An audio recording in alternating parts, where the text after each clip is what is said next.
On se trouve dans une serre expérimentale de l'Agroscope à Comté et on a installé des panneaux solaires qui sont montés avec des filtres qui réfléchissent une partie de la lumière sur les panneaux et qui transmettent le reste sur des plantes qui vont pousser en bas dans la serre. Donc ça a été installé à une hauteur confortable pour laisser passer les personnes qui travaillent ici. Donc c'est complètement nouveau d'utiliser des filtres. Les plantes en général sont vertes, donc ils n'utilisent pas la lumière verte. Si on imagine la lumière comme un arc-en-ciel qui a plusieurs couleurs, le reste de la couleur est transmis vers les plantes et la couleur verte est réfléchie sur les panneaux, les tout petits rectangles qu'on peut voir là en haut. Il y a 6 filtres qu'on voit qui ont une couleur verte, orange. Et ça, c'est vraiment la partie qui partage le spectre de la lumière. La lumière verte est réfléchie sur les panneaux. Donc le petit rectangle qu'on voit ici, c'est le panneau qu'on voit depuis derrière. Et il reçoit cette lumière verte. Et le reste est transmis par les filtres. Donc en bas de l'installation, on retrouve les plantes.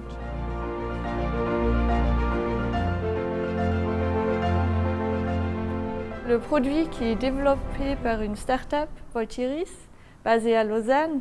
Puis on a collaboré avec eux et avec l'Agroscope qui ont suivi les plantes. Et on a vu qu'il n'y a aucun effet négatif de ces filtres sur la croissance des plantes. L'installation est même utile pour la transpiration des plantes qui a été diminuée, donc on a besoin de moins d'eau d'arrosage pour les plantes. On avait 2 installations pour vraiment développer ce concept, la mécanique et tout qui va dans les détails techniques du suivi du soleil de ces filtres. Donc maintenant, on a les premières données de production énergétique et oui, il faut encore améliorer un peu la mécanique. Donc nous, de la HS, on a fait des mesures de transmission de la serre, tout ce qui concerne le spectre que reçoivent les plantes et qui réfléchit sur les panneaux solaires. Et puis on a évalué la production énergétique.